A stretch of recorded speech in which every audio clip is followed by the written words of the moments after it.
വളരെയേറെ വിഷമത്തോടു കൂടിയാണ് ഞാൻ മാധ്യമങ്ങളെ ഇന്ന് അഭിമുഖീകരിക്കുന്നത്.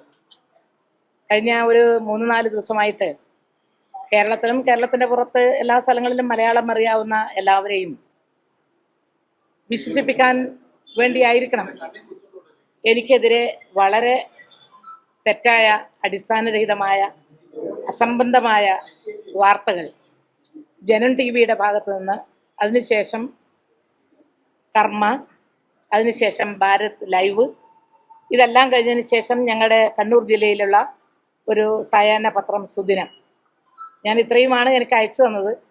പലരും അയച്ചു തന്നിട്ടുള്ള വാർത്തകൾ കണ്ടപ്പോൾ ഞാൻ വിചാരിച്ചു ഇതങ്ങനെ പോകുമെന്നാണ് ധരിച്ചത്.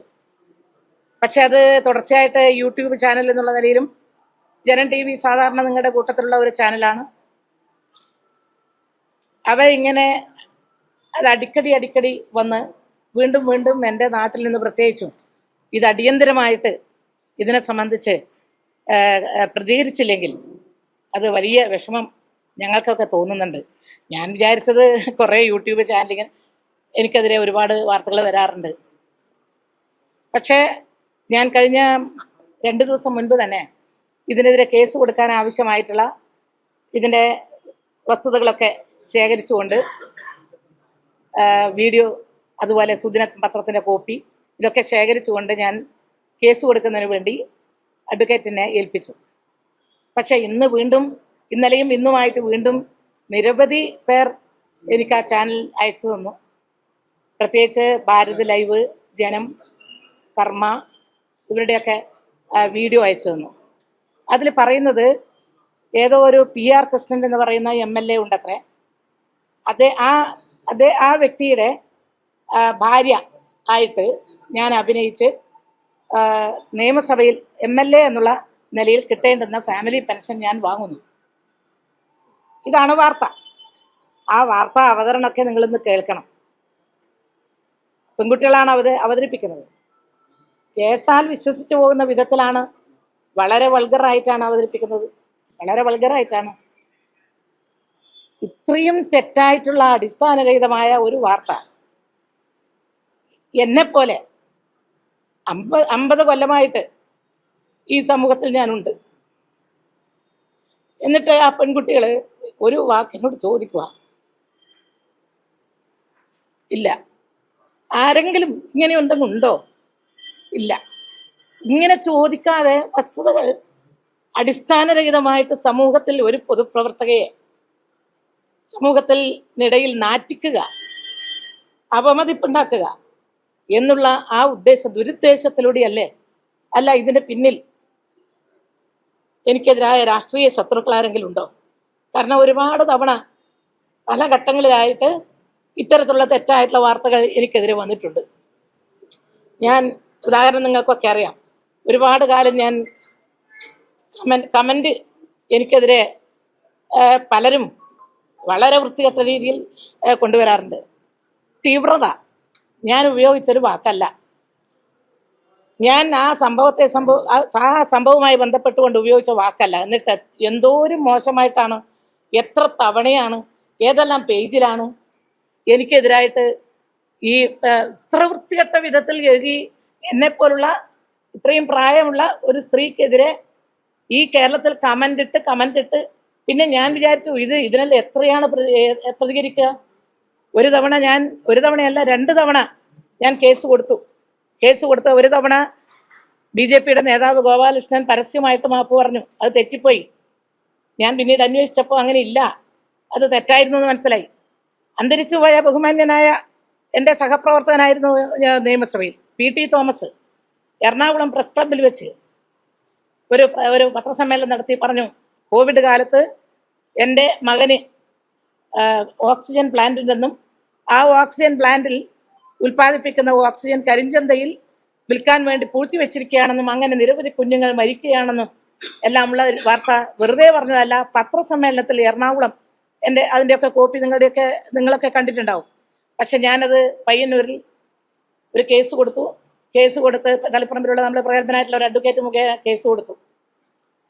കേസ് എടുക്കാൻ വേണ്ടി പോകുന്നതിന് 2 ദിവസം മുൻപാണ് എനിക്ക് അഡ്വക്കേറ്റ് പറഞ്ഞു, അദ്ദേഹം വളരെ സീരിയസ് ആയിട്ടുള്ള നിലയിൽ അസുഖമായിട്ടാണ് ഇപ്പോൾ ചികിത്സിക്കുകയാണ്, ഇന്ന രോഗമാണ് എന്നൊക്കെ പറഞ്ഞപ്പോൾ ഞാൻ പറഞ്ഞു ഒരു കാര്യം ചെയ്യും, ഇപ്പോൾ തൽക്കാലം ആ കേസ് ഇപ്പോൾ എടുക്കണ്ട. അപ്പം അതിനൊരു കോടതിയിൽ എടുക്കാൻ വേണ്ടി പോകുന്ന സന്ദർഭത്തിലായിരുന്നു. അത് എടുക്കണ്ട, അവിടെ നിൽക്കട്ടെ. കുറച്ച് നാൾ കഴിഞ്ഞപ്പോൾ പിന്നെ അദ്ദേഹം ഈ ലോകത്തോട് ഇവിടെ പറയുകയും ചെയ്തു. എന്തടിസ്ഥാനത്തിലാണ് അങ്ങനെ ഒരു എൻ്റെ മകനെ ഒരു പ്ലാന്റ് പോയിട്ട് എന്തെങ്കിലും ഒരു വസ്തുതയുടെ കുലബന്ധം പോലും ഉള്ളതല്ലേ? ഇങ്ങനെ ഒരു എം എ ഒരു വലിയ സ്ഥാനത്തിരിക്കുന്ന അദ്ദേഹം MP ആയിരുന്നു, എൻ്റെ സഹപ്രവർത്തനായിരുന്നു, MLA ഹോസ്റ്റലിൽ ഞങ്ങളുടെ അപ്പുറത്തും ഇപ്പുറത്തും റൂമിലായിരുന്നു. എന്നിട്ട് പോലും എന്നോടൊന്നും ചോദിക്കാതെ എൻ്റെ മകന് ഓക്സിജൻ പ്ലാന്റ് ഉണ്ട്. അതുപോലെ ഒരു വാർത്ത ഏതോ ഒരു MLA അങ്ങനെ ഉണ്ടോ എന്ന് എനിക്കറിയില്ല. ഞാൻ ചോദിച്ചു, പാലക്കാട് ആരെങ്കിലും അങ്ങനെ MLA ഉണ്ടോ? ഇല്ല. തൃശ്ശൂരുണ്ടോ? ഇല്ല എന്ന് പറഞ്ഞു. പിന്നെ ആരാണ് ഈ കൃഷ്ണൻ എന്ന് പറയുന്ന ആളെ എനിക്കറിയില്ല. അങ്ങനെ ഒരു MLA ഭാര്യയായിട്ട് ഞാൻ ഫാമിലി പെൻഷൻ വാങ്ങുക എന്നൊക്കെ പറയുമ്പോൾ പ്രചരിപ്പിക്കുമ്പോൾ എത്ര ഞാൻ 17 സ്കൂൾ മുതൽക്ക് പ്രത്യേകിച്ച് അധ്യാപക രംഗത്ത്, അതിനുശേഷം 10-50 കൊല്ലമായിട്ട് നിങ്ങൾക്കൊക്കെ അറിയാം എന്നെക്കുറിച്ചാണ് ഇങ്ങനെ ഞാൻ പിന്നെ പണത്തിന് വേണ്ടി എന്തും ചെയ്യുന്നു എന്തൊക്കെയാ അതിൽ പറയുന്നത്. നിങ്ങളെല്ലാം ചെറുപ്പക്കാരാണല്ലോ, നിങ്ങൾക്കെല്ലാം അമ്മമാരുണ്ടല്ലോ, എന്തൊക്കെയാണ് അതിൽ പറയുന്നത്? എത്ര വൃത്തികെട്ട രീതിയിലാണ് ഈ പ്രചരണം നടക്കുന്നത്.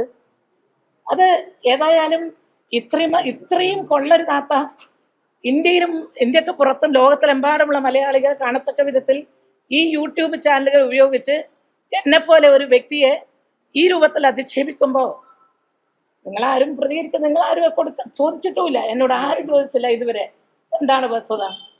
ഏതെങ്കിലും ഒരു പത്രക്കാരൻ അല്ലെങ്കിൽ ഒരു മാധ്യമ പ്രവർത്തക എന്നോട് ചോദിക്കുമെന്ന് ഞാൻ വിചാരിച്ചു. ഈ കഴിഞ്ഞ 2-3 ദിവസം ആരും ചോദിച്ചില്ല. പിന്നെ എനിക്ക് പറയാതിരിക്കാൻ പറ്റുന്നില്ല. അതുകൊണ്ടാണ് ഞാൻ ഇന്ന് നിങ്ങളുടെ മുൻപാകെ വന്നത്.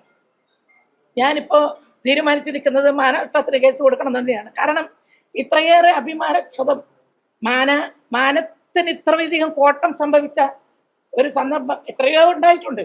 പക്ഷെ ഇത് വളരെ മോശമായിപ്പോയി. എൻ്റെ ഭർത്താവ് മരിച്ചു. ഭർത്താവ് അധ്യാപകനായിരുന്നു, ഞാനും അധ്യാപികയായിരുന്നു.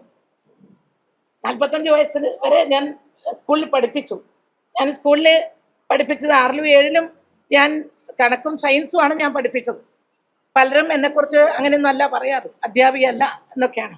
അതിലൊന്നും എനിക്ക് വിഷമില്ല, പറയട്ടെ. പക്ഷെ ഇത് കുറച്ച് കടന്ന കയ്യായിപ്പോയി. ഇത് ഒരിക്കലും ഒരാളോടും, സ്ത്രീയോടെന്നല്ല പുരുഷനോടും ചെയ്യാൻ പാടില്ലാത്ത ഒരു കാര്യമാണ്. എൻ്റെ ഭർത്താവിൻ്റെ പെൻഷൻ എനിക്ക് കിട്ടും അധ്യാപകൻ എന്നുള്ള നിലയിൽ. ഞാൻ വേറൊരാളുടെ പെൻഷൻ തേടി പോകേണ്ടുന്ന ഒരു വ്യക്തിയല്ല. അങ്ങനെ ഒരു പണത്തിന് വേണ്ടി പോകുന്ന ഒരാളല്ല ഞാൻ. എൻ്റെ അച്ഛനും അമ്മയും എൻ്റെ അമ്മയുടെ അച്ഛനും ഞങ്ങളുടെ കുടുംബത്തിൽ എല്ലാവരും അധ്യാപകരാണ്. അങ്ങനെയുള്ള ഒരു കുടുംബത്തിൽ ഞങ്ങൾക്ക് കിട്ടുന്ന പണം കൊണ്ട് സുഖമായി ജീവിക്കാൻ കഴിയുന്ന ഒരു കുടുംബമാണ് എൻ്റെത്. അങ്ങനെയുള്ള ഒരു വ്യക്തിയെ ഈ രൂപത്തിൽ ഞാൻ ഏതോ ഒരു MLA ആണോ എന്ന് എനിക്കറിയില്ല, അങ്ങനെ ആളുണ്ടോന്നും അറിയില്ല, അയാളുടെ പെൻഷൻ ഭാര്യ എന്നുള്ള നിലയിൽ ഭാര്യ എന്നുള്ള നിലയിൽ നാട്യം നടിച്ച് എന്നിട്ട് പെൻഷൻ വാങ്ങുന്നു. ഇതാണ് അതിൽ വിവരാവകാശ രേഖ കിട്ടിയതാണെന്നാണ് അവർ പറയുന്നത്. എന്ത് വിവരാവകാശ രേഖയാണെങ്കിലും ഒരു വാക്ക് എനിക്ക് അറിയാവുന്ന ആളാണല്ലോ. എൻ്റെ കണ്ണൂർ ജില്ലയിലുള്ള ആളാണല്ലോ അനിൽ നമ്പ്യാർ അല്ലേ? ഒരു വാക്ക് എന്നോട്, ടീച്ചറെ എന്നെ അറിയാത്ത ആളുമല്ല, ഒരു വാക്ക് ഇങ്ങനെ വിവരാവകാശ രേഖയിൽ PK ശ്രീമതി ഇന്ന് മറ്റേതോ ഒരു വ്യക്തിയുടെ ഭാര്യ എന്നുള്ള നിലയിൽ പെൻഷൻ വാങ്ങുന്നു, ഇതെന്താ ടീച്ചറെ വിവരാവകാശത്തിൽ ഇങ്ങനെ കിട്ടിയിട്ടുണ്ട്, ടൈപ്പ് എററാണോ അതല്ല വേറെ എന്തെങ്കിലും തെറ്റായിട്ടുള്ളതാണോ, ആരെങ്കിലും കൂട്ടിച്ചേർത്തതാണോ, അത് എന്താണ് വസ്തുത? എന്നോട് അനിൽ നമ്പ്യാർക്ക് ചോദിക്കാം. അനിൽ നമ്പ്യാരും ഞാനും അറിയാത്തവരല്ല. അനിൽ നമ്പ്യാർ തലശ്ശേരിയിലുള്ള ആളാണ്. എൻ്റെ അടുത്ത ബന്ധു വീട് അനിൽ നമ്പ്യാരുടെ വീട്ടിനടുത്തുണ്ട്. അറിയാത്ത ആളല്ല. അനിലിനെ ചോദിക്കാം എന്നോട്. അനിൽ ഇത് പറയുമ്പോൾ, അനിൽ ഈ ജനൻ TV-യുടെ MD മറ്റാണല്ലോ അനിൽ. ഞാൻ പറയുന്നത്, എന്നെപ്പോലെ ഒരു പൊതുപ്രവർത്തകയെ ഈ രൂപത്തിൽ ഈ മാനം കെടുത്താൻ വേണ്ടി കരുതിക്കൂട്ടി ഇങ്ങനെ പറയുന്ന ഇത്തരത്തിലൊരു പ്രചരണം നടത്തുമ്പോൾ ഞാൻ എന്താ ചെയ്യേണ്ടത്? പിന്നെ നിരവധി കേസുകൾ ഞാൻ പലതിനും കൊടുത്തിട്ടുണ്ട്. ഒരു തരത്തിലും ഈ പൊതുപ്രവർത്തന രംഗത്ത് വന്നിട്ട് ഒരു പൈസയുടെ ഏതെങ്കിലും തരത്തിലുള്ള, ഇപ്പൊ ഞാൻ മിനിസ്റ്ററായിട്ട് പിന്നീട് വന്നത് UDF ഗവൺമെന്റാണ്. ഒരഴിമതി ആരോപണം ഉന്നയിക്കാൻ ഇടയാക്കാത്ത വിധത്തിൽ ഭരിച്ച ഒരാളാണ് ഞാൻ. അങ്ങനെ ഒരാവശ്യം എനിക്കില്ലതാനും. മറ്റേ എൻ്റെ ഈ സംസ്ഥാനത്തോ വേറെ എവിടെയെങ്കിലും ഒരു തരത്തിലും എന്തെങ്കിലും ഈ സാമ്പത്തികത്തിന്റെ പേരിൽ എന്തെങ്കിലും ചെയ്തു എന്ന് പറയാൻ ആർക്കും കഴിയില്ല. ഞാൻ അങ്ങനെ അഴിമതി രഹിതമായിട്ട് തന്നെയാണ് എൻ്റെ പൂർണ്ണ ജീവിതം പൂർണ്ണമായിട്ട്. പക്ഷെ അതിലെല്ലാം എൻ്റെ പടം കൊടുത്തിട്ട് മുൻ ആരോഗ്യമന്ത്രി പി കെ ശ്രീമതി, പിന്നെ മുൻ ആരോഗ്യമന്ത്രി പി കെ ശ്രീമതി, മുൻ ആരോഗ്യമന്ത്രി പി കെ ശ്രീമതി, ഇങ്ങനെ പടം പലതവണ പല രീതിയിൽ കൊടുത്തുകൊണ്ട് എൻ്റെ പടം കൊടുത്തുകൊണ്ടാണ് ഇത് പറയുന്നത്. അല്ലാണ്ട് വെറുതെ ഒരു വാക്കല്ല. അങ്ങനെയാണെങ്കിൽ പറയായിരുന്നു.